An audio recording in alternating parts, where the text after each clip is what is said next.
പിതാവിൻ്റെയും പുത്രൻ്റെയും പരിശുദ്ധാത്മാവിൻ്റെയും നാമത്തിൽ ആമേൻ. എൻ്റെ പ്രിയപ്പെട്ടവരെ, ഗുഡ് മോർണിംഗ്. ഇന്ന് മാർച്ച് 4 ചൊവ്വാഴ്ച. നമുക്ക് പ്രത്യക്ഷ പ്രാർത്ഥനയ്ക്ക് തുടങ്ങാം. അമ്മേ പരിശുദ്ധ അമ്മേ, അമ്മേ പരിശുദ്ധ ദൈവമാതാവേ, ദൈവമാതാവേ, കൃപാസനത്തിലൂടെ ഞങ്ങൾക്കും ഞങ്ങളുടെ ദേശത്തിനും അമ്മ മധ്യസ്ഥം തേടി തന്ന എല്ലാ അനുഗ്രഹങ്ങൾക്കും കൃപകൾക്കും ഞങ്ങളിപ്പോൾ ഹൃദയം നിറഞ്ഞ നന്ദി പറയുന്നു. അമ്മേ പരിശുദ്ധ അമ്മേ പരിശുദ്ധ ദൈവമാതാവേ, 2004 ഡിസംബർ 7 ഉച്ചകഴിഞ്ഞ് 2:30 കൃപാസനത്തിൽ സംഭവിച്ച അമ്മയുടെ പ്രത്യക്ഷപ്പെടലിനെ കുറിച്ച് തിരുസഭയ്ക്ക് സമർപ്പിച്ചിരിക്കുന്ന പഠനരേഖകളുടെ മേൽ സഭാത്മകമായ പഠനങ്ങൾ ആരംഭിക്കുവാൻ ഞങ്ങൾ താഴ്മയോടെ പ്രാർത്ഥിക്കുന്നു. അമ്മേ പരിശുദ്ധ അമ്മേ, ഭൂസ്വർലോകങ്ങളുടെ രാജ്ഞിയായ അങ്ങേയ്ക്ക് ഭൗമ സംരക്ഷണത്തിനായി പ്രപഞ്ചപ്രകൃതിയെ തന്നെ തിരുസഭ പ്രതിഷ്ഠിക്കുവാൻ ഈ പ്രത്യക്ഷീകരണം വഴി ഇടയാക്കണമേ. പരിശുദ്ധ അമ്മേ, ജപമാല മാതാവേ, സകല കൃപാസനത്തോടും ചേർത്ത് ഞങ്ങളിപ്പോൾ പ്രാർത്ഥിക്കുന്ന ഈ കുടുംബത്തിന്റെ പ്രത്യേക നിയോഗം പരമക്കളെ.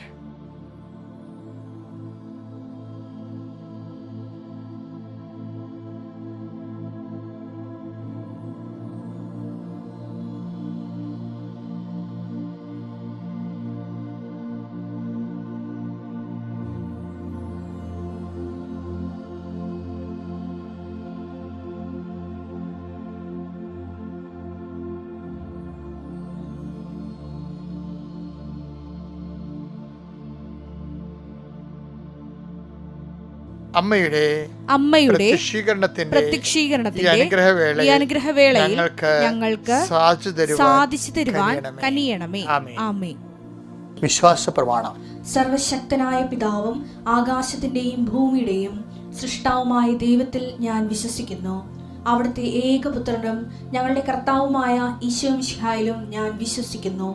ഈ പുത്രൻ പരിശുദ്ധാത്മാവിനാൽ ഗർഭസ്ഥനായി കന്യകാമറിയത്തിൽ നിന്ന് പിറന്ന് പൊന്തിയോസ് പീലാത്തോസിന്റെ കാലത്ത് പീഡകൾ സഹിച്ച് കുരിശിൽ തറയ്ക്കപ്പെട്ട് മരിച്ച് അടക്കപ്പെട്ട് പാതാളങ്ങളിൽ ഇറങ്ങി മരിച്ചവരുടെ ഇടയിൽ നിന്ന് 3-ാം നാൾ ഉയർത്ത് സ്വർഗത്തിലേക്ക് എഴുന്നള്ളി സർവശക്തിയുള്ള പിതാവായ ദൈവത്തിന്റെ വലതുഭാഗത്തിരിക്കുന്നു. അവിടെ നിന്ന് ജീവിക്കുന്നവരെയും മരിച്ചവരെയും വിധിക്കുവാൻ വരുമെന്നും ഞാൻ വിശ്വസിക്കുന്നു. പരിശുദ്ധാത്മാവിലും ഞാൻ വിശ്വസിക്കുന്നു. വിശുദ്ധ കത്തോലിക്കാ സഭയിലും പുണ്യവാന്മാരുടെ ഐക്യത്തിലും പാപങ്ങളുടെ മോചനത്തിലും ശരീരത്തിന്റെ ഉയർപ്പിലും നിത്യമായ ജീവിതത്തിലും ഞാൻ വിശ്വസിക്കുന്നു. ആമേൻ. സുഖസ്ഥനായ ഞങ്ങളുടെ പിതാവേ, അങ്ങയുടെ നാമം പൂജിതമാകണമേ. അങ്ങയുടെ രാജ്യം വരണമേ. അങ്ങയുടെ തിരുമനസ് സ്വർഗത്തിലെ പോലെ ഭൂമിയിലും ആകണമേ. അന്നു വേണ്ടുന്ന ആഹാരം ഇന്ന് ഞങ്ങൾക്ക് തരണമേ. ഞങ്ങളോട് തെറ്റ് ചെയ്യുന്നവരോട് ഞങ്ങൾ ക്ഷമിക്കുന്നത് പോലെ ഞങ്ങളുടെ തെറ്റുകൾ ഞങ്ങളോടും ക്ഷമിക്കണമേ. ഞങ്ങളെ പ്രലോഭനത്തിൽ ഉൾപ്പെടുത്തരുതേ, തിന്മയിൽ ഞങ്ങൾ രക്ഷിക്കണമേ. ആമേൻ. നന്മ നിറഞ്ഞ മറിയമേ, സ്വസ്തി. കർത്താവ് അങ്ങയുടെ കൂടെ സ്ത്രീകളിൽ അങ്ങ് അനുഗ്രഹിക്കപ്പെട്ടവളാകുന്നു. അങ്ങയുടെ ഉദരത്തിൻ ഫലമായി ഈശോ അനുഗ്രഹിക്കപ്പെട്ടവനാകുന്നു. പരിശുദ്ധ മറിയമേ, തമ്പുരാന്റെ അമ്മേ, പാപികളായ ഞങ്ങൾക്ക് വേണ്ടി ഇപ്പോഴും ഞങ്ങളുടെ മരണസമയത്തും തമ്പുരാനോട് അപേക്ഷിക്കണമേ. ആമേൻ. എൻ്റെ പ്രിയപ്പെട്ടവരെ, സന്തോഷത്തോടെ നമുക്ക് അനുദിന അനുഗ്രഹ പ്രാർത്ഥനയിലേക്ക് വരാം. കർത്താവേ, ഞങ്ങളുടെ മക്കൾക്ക് പരീക്ഷണക്കാലമാണ്, പരീക്ഷയുടെ കാലമാണ്. കുടുംബങ്ങളെല്ലാം ജാഗ്രതയോടെ വായനാ വെളിച്ചം തെളിച്ചുകൊണ്ട് രാത്രിയെ പകലാക്കി പ്രാർത്ഥിക്കുന്ന കുഞ്ഞുങ്ങളെ സംബന്ധിച്ച് പ്രാർത്ഥിക്കുന്നു. SSLCക്കാരെയും ബോർഡ് എക്സാമിനെയും യോഗ്യതാ പരീക്ഷയും മത്സര പരീക്ഷയും OET പോലെയുള്ള യോഗ്യതാ പരീക്ഷകളെയും PSC പോലുള്ള മത്സര പരീക്ഷകളെയും അങ്ങനെ തിരുസേന അവർ പരീക്ഷാർത്ഥികളെ അങ്ങനെ തിരുസേന സംബന്ധിച്ച് പ്രാർത്ഥിക്കുന്നു. കർത്താവെ, അങ്ങ് മക്കളിൽ അനുഗ്രഹം ചൊരിയണമെന്ന് പ്രാർത്ഥിക്കുന്നു. കൂടുതൽ പ്രയാസങ്ങളിലിരിക്കുന്നവരെ കൂടുതൽ സഹായിക്കുകയും അവരുടെ കഴിവിനേക്കാളുപരി അങ്ങയുടെ കൃപ കൊണ്ട് കുടുംബങ്ങളെ സന്ധിക്കണമെന്ന് പ്രാർത്ഥിക്കുന്നു. ഞങ്ങളുടെ കഴിവിനാലല്ല കർത്താവെ, അങ്ങയുടെ കൃപയാലാണെന്ന് ഞങ്ങൾ ഏറ്റേറ്റ് പറയുന്നു. കർത്താവെ, നിൻ്റെ പീഡാനുഭവത്തിൻ്റെ യോഗ്യത, നിൻ്റെ കുരിശുമണ്ഡത്തിൻ്റെ യോഗ്യത, നിൻ്റെ തിരുവാല മുറിവിൻ്റെ യോഗ്യത, നിൻ്റെ മുളുക്കിടത്തിൻ്റെ യോഗ്യത, കർത്താവെ, നിൻ്റെ ഉയർത്തെഴുന്നേൽപ്പിൻ്റെ യോഗ്യതയാൽ അങ്ങനെ മക്കളോട് കരുണ തോന്നണമെന്ന് പ്രാർത്ഥിക്കുന്നു. എൻ്റെ കർത്താവിൻ്റെ ഉന്നതമായ നാമത്തിൽ, സഭയുടെ അധികാരത്തിൽ, കുരിശടയാളത്തിൽ, ദൈവശക്തി നിങ്ങളുടെ തൊഴിലിടങ്ങൾ അനുഗ്രഹിക്കപ്പെടട്ടെ. നിങ്ങളുടെ ജീവിത മാർഗങ്ങൾ അനുഗ്രഹിക്കപ്പെടട്ടെ. നിങ്ങൾ എന്തിനു വേണ്ടിയാണോ ഇന്ന് മനസ്സുകൊണ്ട് വേദനിക്കുകയും കഷ്ടപ്പെടുകയും അതിനുവേണ്ടി നടക്കുകയോ ഇല്ലയോ എന്ന് ആശങ്കപ്പെടുകയും ചെയ്യുന്ന വിഷയങ്ങളിൽ പരിശുദ്ധ അമ്മയെ കൃപാസാൽത്താറെ ജീവനോടെ പ്രത്യക്ഷപ്പെട്ട പരിശുദ്ധ അമ്മയുടെ പ്രത്യേക മാധ്യസ്ഥത്താൽ നീ അനുഗ്രഹീതരായിരിക്കുവാനും രാത്രി വരുമ്പോൾ ആശ്വാസം നീ പ്രാപിച്ചിരിക്കാനും കർത്താവിൻ്റെ ഉന്നതമായ നാമത്തിൽ ഞാൻ നിന്നെയും നിൻ്റെ ഉദ്യമങ്ങളെയും ദൗത്യങ്ങളെയും യാത്രകളെയും കർത്താവിൻ്റെ നാമത്തെ ആസ്വദിക്കുന്നു. നിത്യം പിതാവും പുത്രനും പരിശുദ്ധാത്മാവിനെ നയിക്കും. എൻ്റെ പ്രിയപ്പെട്ടവരെ, നമ്മൾ ഇന്ന് വായിക്കാൻ പോണത് യോഹന്നാന്റെ സുവിശേഷം 5-ാം അധ്യായം 1 മുതൽ 7 വരെയുള്ള വചനങ്ങൾ. ഇതിന് ശേഷം യഹൂദരുടെ ഒരു തിരുനാളിന് യേശു ജെറുസലേമിലേക്ക് പോയി.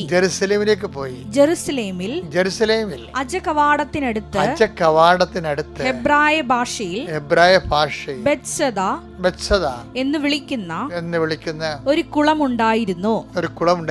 അതിന് 5 മണ്ഡപങ്ങളുണ്ടായിരുന്നു. അവിടെ കുരുടരും മുടന്തരും തളർവാദക്കാരുമായ അനേകം രോഗികൾ കിടന്നിരുന്നു. 38 വർഷമായി രോഗിയായിരുന്ന ഒരുവൻ അവിടെ ഉണ്ടായിരുന്നു. അവൻ അവിടെ കിടക്കുന്നത് യേശു കണ്ടു. അവൻ വളരെ നാളായി കിടപ്പിലാണെന്നറിഞ്ഞ് യേശു ചോദിച്ചു, സുഖം പ്രാപിക്കാൻ നിനക്ക് ആഗ്രഹമുണ്ടോ? അവൻ പറഞ്ഞു, കർത്താവേ, വെള്ളമിളകുമ്പോൾ എന്നെ കുളത്തിലേക്ക് ഇറക്കാൻ ആരുമില്ല. ഞാൻ എത്തുമ്പോഴേക്കും മറ്റൊരുവൻ വെള്ളത്തിൽ ഇറങ്ങിക്കഴിഞ്ഞിരിക്കും. എൻ്റെ പ്രിയപ്പെട്ടവരെ, ഇത് സുന്ദരമായ ഒരു സുവിശേഷ സംഭവമാണ്. ഇതേക്കുറിച്ച് നിങ്ങൾ ഒത്തിരി കേട്ടിട്ടുണ്ട്. ഞാൻ കേട്ടതൊന്നുമല്ല പറയാൻ ഉദ്ദേശിക്കുക. ഞാൻ പലപ്പോഴും നിങ്ങൾ പങ്കുവെക്കണതേ എൻ്റെ ആധ്യാത്മിക ജീവിതത്തിൽ കർത്താവ് എന്നോട്, എൻ്റെ ധ്യാനങ്ങളിൽ കർത്താവ് എന്നോട് പറഞ്ഞ കാര്യങ്ങളായിരിക്കും ഞാൻ മിക്കവാറും. ഇതൊന്നും വായിച്ചിട്ടൊന്നുള്ള പുസ്തകമല്ല. ചിലതൊക്കെ ശാസ്ത്രീയമായ കാര്യങ്ങൾ ക്ലാരിഫിക്കേഷന് വേണ്ടി ഞാൻ ചില വ്യാഖ്യാനങ്ങൾ നോക്കും. പറയുമ്പോൾ തെറ്റിപ്പോകും. സഭയുടെ നിലപാട് കൂടി അറിയണമല്ലോ നമ്മൾ. അപ്പം അല്ലെങ്കിൽ പലപ്പോഴും ഞാൻ എൻ്റെ എപ്പോഴും ജീവിതത്തെ അഡ്രസ്സ് ചെയ്യാനാണ് ഞാൻ പലപ്പോഴും സുവിശേഷത്തെ ഒരു മാധ്യമമാക്കണത്. കാര്യം അത് എക്സ്പീരിയൻഷ്യൽ ബിബ്ലിക്കൽ തിയോളജി അല്ല, ബൈബിൾ ദൈവശാസ്ത്രമാണ്. പക്ഷെ അത് ക്ലാസ് റൂമോ അക്കാഡമിക്കോ അല്ല എന്നതിനേക്കാളുപരി ജീവിതത്തോട് മല്ലിടുന്ന വ്യക്തികൾക്ക് ഒരു ഏലാം പാട്ട് പോലെയാണ് ഞാൻ ഉദ്ദേശിക്കുന്നത്. ചില പറഞ്ഞ ഏലസോ എന്ന് പറയുമ്പോൾ നല്ല ഭാരമുള്ളതാണെങ്കിലും ആൾക്കാർ ഭാരവണ്ടികൾ തള്ളിക്കയറാൻ കണ്ടിട്ടില്ലേ? അപ്പോൾ ജീവിതം തള്ളിക്കയറ്റി ഉന്തി ഉരുട്ടി കൊണ്ടുപോകുന്നതിനെ സംബന്ധിച്ചിടത്തോളം ഒരു ദൈവത്തിൻ്റെ സാന്നിധ്യത്തിൻ്റെ അപ്പ് എന്ന് പറഞ്ഞാൽ നമ്മൾ ഓട്ടക്കാരെ പ്രോത്സാഹിപ്പിക്കുന്ന പോലെ ആണ് ഞാൻ ശരിക്കും പറഞ്ഞാൽ സുവിശേഷം എനിക്ക് കിട്ടിയിരിക്കുന്ന ഒരു അഭിഷേകം. അതാണ് ഞാൻ വിവേചിച്ചിരിക്കുന്നത്. ഞാനിപ്പോൾ ഇത് പറയാൻ കാരണമേ, ഇപ്പം ഇത് കണ്ടില്ലേ, ഇയാളുടെ കിടപ്പ് കണ്ടില്ലേ? ഇയാളൊരു തലവാത രോഗിയാണ്. ബെത്സേദ കുളത്തിൽ, ഞാൻ ആ കുളത്തിൻ്റെ കാര്യം പോയതാണ്. അത് നമ്മുടെ നാട്ടിലെ കുളം പോലെ ഇങ്ങനെ ഇരിക്കുന്ന കുളമല്ല, അതിങ്ങനെ അറുത്ത് മുറിച്ച് ടാങ്ക് പോലെ ഇരിക്കുന്ന കുളമാണ് അവർ കാണിക്കണത്. ബെത്സേദ കുളമാണെന്ന് പറഞ്ഞ് സ്പേസും സ്പോട്ടൊക്കെ ഏറെക്കുറെ കറക്റ്റാണ്. പക്ഷേ നല്ല ഒരു 8 അടിയൊക്കെ ആഴമുണ്ടെന്ന് പറയുന്നത്. 8 അടി, 6 അടി ഇങ്ങനെ ചതുരത്തിൽ കിടക്കണം. അപ്പം അവിടെയൊക്കെ എന്ന് വെച്ച് കഴിഞ്ഞാൽ ആൾക്കാർക്ക് ഈ തലവാരോഗിക്ക് ഈ വെള്ളം ഇറങ്ങുമ്പോൾ ഇറക്കണമെന്നുണ്ടെങ്കിൽ സ്റ്റെപ്പ് ഉണ്ടാകും. പക്ഷെ ആരെങ്കിലും സഹായം വേണ്ടി വരും. അല്ലാതെ നമ്മുടെ കുളങ്ങൊന്ന് തീട്ടി നമുക്ക് ഒറ്റയ്ക്ക് ഇറങ്ങാൻ പറ്റും. ഇതങ്ങനെ ഇറങ്ങാൻ പറ്റത്തില്ല. ഇതിന് സ്റ്റെപ്സുകളുണ്ട് താഴേക്ക് സൈഡിൽ കൂടി. അതിനെ ആ ചെറിയ സ്റ്റെപ്പ് ആരെങ്കിലും സഹായിക്കണം. അപ്പോൾ എന്താ പ്രശ്നം വെച്ച് കഴിഞ്ഞാൽ ഈ മനുഷ്യൻ 38 കൊല്ലമായി. ദാറ്റ് മീൻസ് ഇയാൾ വന്ന സമയത്ത് ജനിച്ച പിള്ളേർക്കൊക്കെ ഇപ്പോൾ 38 വയസ്സുകൊണ്ട് നടത്താം. 38 വർഷങ്ങളായി. ഈ വർഷങ്ങളായിട്ടും ഈ മനുഷ്യൻ അവിടെ കിടക്കുകയാണ്. വർഷങ്ങളായിട്ട് ദൈവദൃശ്യത്തിൽ കിടക്കണ കുറേ മനുഷ്യരുണ്ട്. എന്ന് വെച്ചാൽ ഒരു മധ്യസ്ഥന്മാരും സഹായിക്കാതെ കിടക്കുന്ന ആൾക്കാരുണ്ട്. വർഷങ്ങളായിട്ട് ഒരേ വിഷയം തന്നെ. ചിലരെന്നെ പറയും, എൻ്റെ അച്ഛാ 75 കൊല്ലമായി ഈ പാകോടമ്പടിക്ക് വേണ്ടി എൻ്റെ അപ്പാപ്പ ശ്രമിച്ചു, എൻ്റെ അപ്പ ശ്രമിച്ചു. ഇപ്പം എൻ്റെ കാലത്ത് എൻ്റെ മരുമകൾ ആണ് കല്യാണം കഴിച്ച് വന്നപ്പോഴാണ് അവളാണ് എൻ്റെ പുറകെ തൂങ്ങിയിട്ട് ഇപ്പം പെട്ടെന്ന് ഉടമ്പടി എടുത്തപ്പോൾ നടന്നതെന്ന് പറയും. അപ്പോൾ ഞാൻ ഓർക്കുകയെ ചില കാര്യങ്ങളിങ്ങനെ നീണ്ടു പോയേക്കാണ്. ആ മരുമകൾ പുതുതായിട്ട് വന്നതാണ് അവൾ. അപ്പോൾ അവൾക്കാണ് അവിടെ വിശ്വാസത്തോടു കൂടി അത് ആ ഉടമ്പടി ചെയ്തിട്ട് ഈ ഉടമ്പടി ചെയ്യാൻ വേണ്ടി ദൈവത്തിൻ്റെ കരുണയെ ആശ്രയിച്ച് അത് വർക്കൗട്ടാക്കി എടുത്തിരിക്കണത്. ഇപ്പം ചില കാര്യങ്ങൾ ഇങ്ങനെ ലാഗ് ചെയ്യുന്ന കാര്യമാകാം, പക്ഷെ ലാഗ് ചെയ്ത കാര്യങ്ങളായാലും ഇപ്പം അതുകൊണ്ട് ഞാനിതെല്ലാം പിടിക്കണത്.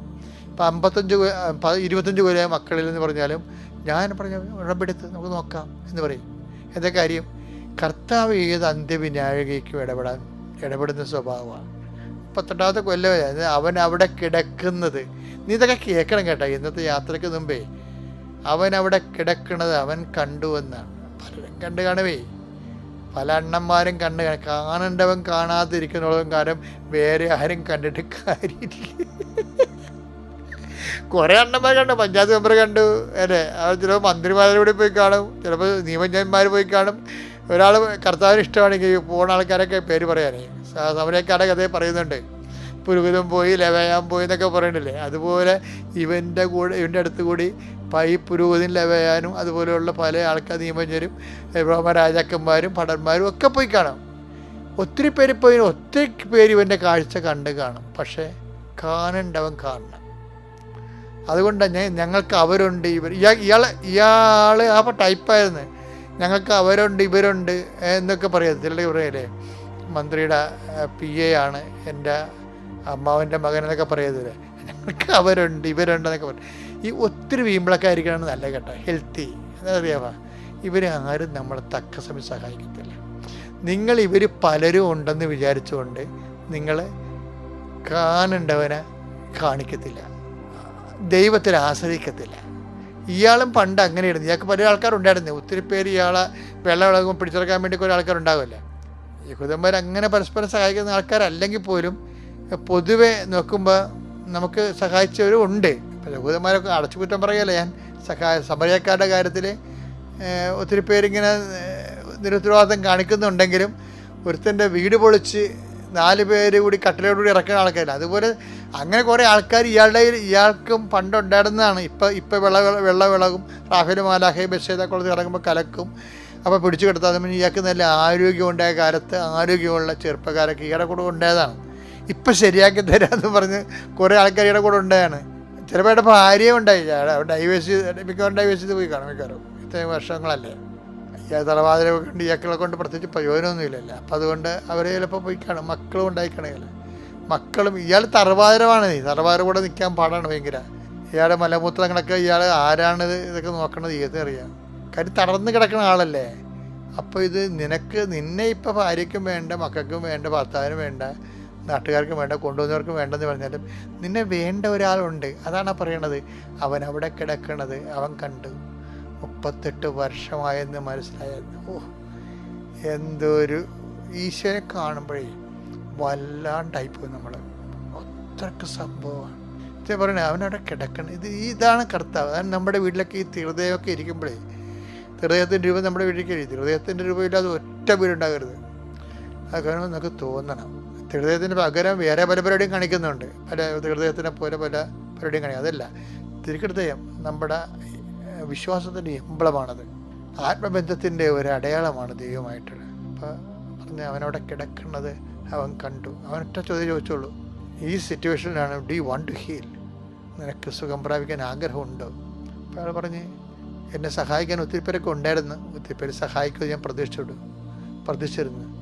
ഇപ്പോഴാരുമില്ലെന്ന് പറയും. ചിലരെന്ത് പറയണമെന്നറിയാമോ? ഇവിടുത്തെ പ്രശ്നം ഇവനെ സംബന്ധിച്ചിടത്തോളം ഇപ്പോഴാരുമില്ലെന്ന് പറയത്തില്ലേ, അതിനാണ് 10 മാർക്ക്. എന്താ കാര്യത്തിൽ നമ്മൾ ഗതി കെട്ടാൽ പോലും നമ്മൾ പറയത്തില്ല നമുക്ക് ആരും ഇല്ലെന്നുള്ളത് പറയത്തില്ല. അഹങ്കാരമുണ്ടേ, മനുഷ്യന് അഹങ്കാരം ഉണ്ടാവില്ല. ഇല്ല ഞാൻ നോക്കിക്കൊള്ളാം ആര്. അപ്പോൾ എന്ന് വെച്ച് കഴിഞ്ഞാൽ ആരുണ്ട്, ആര് സഹായിക്കും, ആര് നിൽക്കുമെന്നെ കുറിച്ച് നമുക്ക് അറിയില്ല. പക്ഷേ എന്നാലും നമുക്ക് നമ്മുടെ ഇടം മറ്റുള്ളവരെ അറിയിക്കാൻ നമുക്ക് ഭയങ്കര പ്രയാസമാണ്. പ്രത്യേകിച്ച് കുറച്ച് സ്റ്റെപ്പ് അപ്പിൽ ജീവിക്കുന്ന ആൾക്കാർക്ക് അത് ഇത്തിരി പാടായിരിക്കും. പാത്തങ്ങളൊക്കെ വിളിച്ച് പറയും, ആരും എന്നൊക്കെ വിളിച്ച് നിലവിളിക്കുകയൊക്കെ ചെയ്യും. അതല്ല, നമ്മളെപ്പോഴും ദൈവത്തെ ഈ ഒരു വിഷയത്തേക്ക് ക്ഷണിക്കുമ്പോൾ നമ്മുടെ സ്റ്റാറ്റസ് ഒന്ന് ലോ ചെയ്യണത് എപ്പോഴും നല്ലതാണ്. ചില ആൾക്കാർ ഭയങ്കര ജപ്തിയാണ്, എൻ്റെ കഷ്ടപ്പാടാണെന്നൊക്കെ പറഞ്ഞാലും ഒരിക്കലും ഇടവപ്പള്ളി പോകത്തില്ല, കൃപാസനത്തിൽ വരും. എന്താ കാര്യം? നമ്മുടെ ഇടവപ്പള്ളി ചെന്ന് പ്രാർത്ഥിച്ച് കൈയൊക്കെ വിരിച്ച് നിന്ന് പ്രാർത്ഥിച്ചാൽ നമുക്കെന്തോ കുഴപ്പമുണ്ട്. ചില കൃപാസനത്തിൽ വരത്തില്ല. എന്നറിയാമോ? കൃപാസനത്തിൽ വന്നാൽ എന്തോ പ്രശ്നമുള്ളത് കൊണ്ടാണല്ലോ കൃപാസനത്തിൽ വരണതെന്ന് മറ്റൊരു ധരിക്കുകയില്ല. ഇപ്പോൾ നമ്മുടെ നാട്ടുകാരെ പോലും കൃപാസനത്തിൽ കണ്ടാൽ എന്ത് ചെയ്യും? വിട്ടുകൊടുക്കാൻ തയ്യാറല്ല. പക്ഷേ ഈ മനുഷ്യൻ അങ്ങനെയല്ല. അയാൾ സമ്മതിച്ചു, എനിക്ക് ആരും ഇല്ലെന്ന് പറഞ്ഞു. ഉള്ളതുപോലെ അംഗീകരിക്കണം. എന്നിട്ട് ദൈവദൃശ്യത ഏറ്റു പറയണം. അപ്പോൾ ദൈവം ആരാണെന്ന് നീ അറിയും. കർത്താവിനെ അനുഗ്രഹിക്കട്ടെ. വിശ്രാമം.